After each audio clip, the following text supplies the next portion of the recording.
Boa noite, amados. Mais um dia firme aqui no nosso propósito. 24 dias lendo o Evangelho de Lucas. Hoje é o dia 7, capítulo 7. Quero pedir desculpas porque estamos tendo alguns probleminhas técnicos. Um dia o vídeo ficou de ponta cabeça. Ontem parece que o áudio não ficou muito bom. Mas devagarzinho a gente está se entendendo aqui. Eu tenho um pouco de dificuldade com a questão tecnológica, então a família toda está tentando me ajudar. O que a princípio era só um propósito meu, agora virou um propósito da família, porque todos eles vêm aqui, me ajudam a segurar a câmera, querem saber se eu estou conseguindo postar, se eu estou conseguindo, realizar aqui a leitura direitinho. Então, obrigado, família, por estar ajudando, e Deus tem sempre um propósito na nossa vida. Vamos confiar e acreditar. Vamos para a nossa leitura? Evangelho de Lucas, capítulo 7. Só para lembrar, olha as Bíblias aqui. Então, para quem estiver participando aí mais ativamente e para aquele que não tem, tá? Pode mandar o seu pedido aqui para mim. Beth, eu tô precisando de uma Bíblia. Beth, a minha não está em condições, já não está boa para leitura, não entendo, é uma linguagem mais antiga. Então, posta nos comentários que eu vou estar lendo, tá bom? E aí vamos escolher quem que vai levar essa Bíblia muito bonita para casa. É isso aí, vamos evangelizar, vamos levar a palavra de Deus a mais gente. Vamos lá? Capítulo 7. Jesus cura o empregado de um oficial romano. Quando Jesus acabou de dizer essas coisas ao povo, foi para a cidade de Cafarnaum. Havia ali um oficial romano que tinha um empregado a quem estimava muito. O empregado estava gravemente doente, quase morto. Quando o oficial ouviu falar de Jesus, enviou alguns líderes judeus para pedirem a ele que viesse curar o seu empregado. Eles foram falar com Jesus e lhe pediram com insistência: este homem merece de fato a sua ajuda, pois estima muito nosso povo e até construiu uma sinagoga para nós. Então Jesus foi com eles. Porém, quando já estava perto da casa, o oficial romano mandou alguns amigos dizerem a Jesus: Jesus, não se incomode, pois eu não mereço que entre na minha casa. E acho também que não mereço a honra de falar pessoalmente com o Senhor.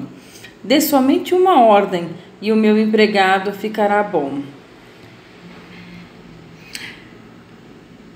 Eu também estou debaixo da autoridade de oficiais superiores e tenho soldados que obedecem às minhas ordens. Digo para um: vá lá, e ele vai. Digo para outro: venha cá, e ele vem. E digo também para o meu empregado: faça isso, e ele faz. Jesus ficou muito admirado quando ouviu isso. Então virou-se e disse para a multidão que o seguia: eu afirmo a vocês que nunca vi tanta fé, nem mesmo entre o povo de Israel. Aí os amigos do oficial voltaram para a casa dele e encontraram o empregado curado. Jesus ficou tão espantado assim com essa demonstração de fé, porque na verdade esse oficial romano, ele reconheceu a autoridade divina de Jesus, Então ele fala aqui, como eu tenho autoridade, você também tem autoridade, Fala uma só palavra e ele ficará curado. Então está reconhecendo a autoridade, a superioridade aqui de Jesus, Autoridade como Deus mesmo. Então é por isso, que ele se espanta tanto com essa manifestação tão maravilhosa de fé. Jesus ressuscita o filho de uma viúva. Pouco tempo depois, Jesus foi para a cidade chamada Naim. Os seus discípulos e uma grande multidão foram com ele. Quando ele estava chegando perto do portão da cidade, ia saindo um enterro. O defunto era o filho único de uma viúva, e muita gente da cidade ia com ela. Quando o Senhor a viu, ficou com muita pena dela e disse: não chore. Ele chegou mais perto e tocou no caixão. E os que estavam carregando pararam. Então Jesus disse: Moço, eu ordeno a você, levante-se. O moço sentou no caixão e começou a falar, e Jesus o entregou à mãe. Todos ficaram com muito medo e louvaram a Deus, dizendo: Que grande profeta apareceu entre nós. Deus veio salvar o seu povo. Essas notícias a respeito de Jesus se espalharam por todo o país e pelas regiões vizinhas. Nessa passagem da viúva de Naim, Jesus demonstra toda a compaixão que ele tem pela humanidade. Jesus ele se compadece do nosso sofrimento, né? Ele percebe, ele ficou muito triste de ver ali o sofrimento, né, da viúva e logo foi socorrê-la. Então Jesus também faz isso conosco, ele também se compadece do nosso sofrimento, ele também nos ajuda, né? Temos que permitir que a palavra e os ensinamentos entrem no nosso coração para Deus poder agir através de Jesus Cristo, né? E do Espírito Santo. Os mensageiros de João Batista. Os discípulos de João Batista contaram tudo isso a ele. Aí João chamou 2 deles e os enviou ao Senhor Jesus para perguntarem: O Senhor é aquele que ia chegar ou devemos esperar outro?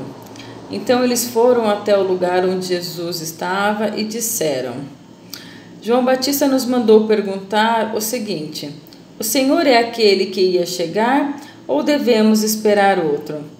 Naquele momento, Jesus curou muitas pessoas das suas doenças e dos seus sofrimentos. Expulsou espíritos maus e também curou muitos cegos.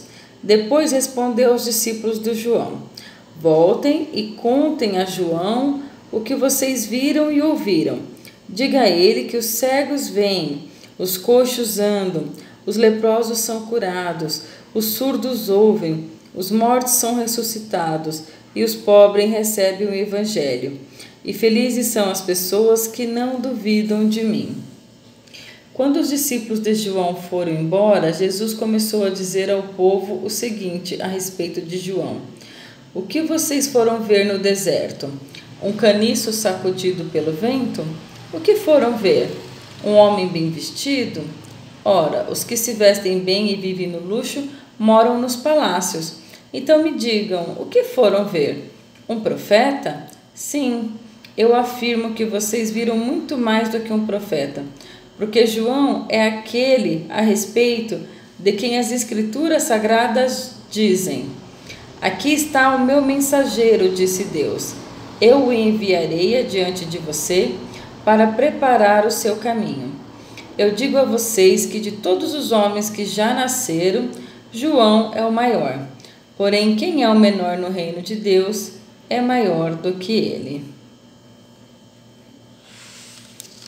Então, aqui, né, nessa passagem, Jesus ele nos alerta, né, para mantermos sempre a fé. Até João Batista teve um momento de dúvida. Então vamos manter a nossa fé em Deus focada sempre, não importam as circunstâncias. Os cobradores de imposto de todo o povo ouviram isso. Eles eram aqueles que haviam aborrecido as ordens justas de Deus e tinham sido batizados por João. Mas os fariseus e os mestres da lei não quiseram ser batizados por João e assim rejeitaram o plano de Deus para eles. E Jesus terminou dizendo: Mas com quem posso comparar as pessoas de hoje? Com quem elas são parecidas? Elas são como crianças sentadas na praça.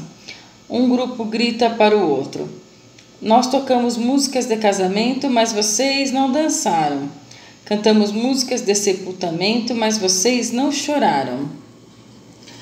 João Batista jejua e bebe vinho, e vocês dizem: Ele está dominado por um demônio. O Filho do Homem come e bebe, e vocês dizem: Vejam, esse homem é comilão e beberrão, e amigo dos cobradores de impostos, e de outras pessoas de má fama. Mas aqueles que aceitam a sabedoria de Deus mostram que ela é verdadeira. Jesus na casa de Simão, o fariseu. Um fariseu convidou Jesus para jantar. Jesus foi até a casa dele e sentou-se para comer. Naquela cidade morava uma mulher de má fama. Ela soube que Jesus estava jantando na casa do fariseu. Então pegou um frasco feito de alabastro, cheio de perfume, e ficou aos pés de Jesus, por trás. Ela chorava e as suas lágrimas molhavam os pés. As lágrimas molhavam os pés dele. Então, ela os enxugou com os seus próprios cabelos. Ela beijava os pés de Jesus e derramava o perfume neles. Quando o fariseu viu isso, pensou assim: se este homem fosse de fato um profeta, saberia quem é esta mulher que está tocando nele e a vida de pecado que ela leva. Jesus então disse ao fariseu: Simão, tenho uma coisa para lhe dizer. Fale, mestre, respondeu Simão. Jesus disse: 2 homens tinham uma dívida com um homem que costumava emprestar dinheiro. Um deles devia 500 moedas de prata e o outro 50. Mas nenhum dos dois podia pagar ao homem que havia emprestado. Então ele perdoou a dívida de cada um. Qual deles vai estimá-lo mais? Eu acho que é aquele que foi mais perdoado, respondeu Simão. Você está certo. Então virou-se para a mulher e disse a Simão: Você está vendo essa mulher? Quando entrei, você não me ofereceu água para lavar os pés, porém ela os lavou com suas lágrimas, mas os enxugou com seus cabelos. Você não me beijou quando eu cheguei. Ela, porém, não para de beijar os meus pés desde que entrei. Você não pôs azeite perfumado na minha cabeça, porém ela derramou perfume nos meus pés. Eu afirmo a você, então, que o grande amor que ela mostrou prova que os seus muitos pecados já foram perdoados. Mas onde pouco é perdoado, pouco amor é mostrado. Então Jesus disse à mulher: Os seus pecados estão perdoados. Os que estavam sentados à mesa começaram a perguntar: Que homem é esse que até perdoa pecados? Mas Jesus disse à mulher: A sua fé salvou você. Vá em paz. Então, aqui Jesus faz uma comparação, né? Sobre quem tem muitos pecados, quem tem poucos pecados e a gratidão por ter os pecados perdoados. Na verdade, aqueles que acham que têm pecados, eles costumam, que têm poucos pecados, costumam julgar as outras pessoas, né? E não significa que ele realmente tenha poucos pecados, mas ele acha que os pecados dele são diferentes das outras pessoas, então o pecado dele pesa menos. Então aqui vai toda uma questão de julgamento. E Jesus, ele fala justamente isso, que não devemos julgar as pessoas, né? Que as pessoas que têm mais pecados, justamente são essas pessoas que ele veio buscar, que ele veio resgatar. Jesus veio resgatar almas, né? Ainda mais dos mais pecadores, então daquelas pessoas que estavam mais afastadas, né? Tem uma passagem que afirma, né, que é mais júbilo no céu por cada pecador que se arrepende do que por 99 justos.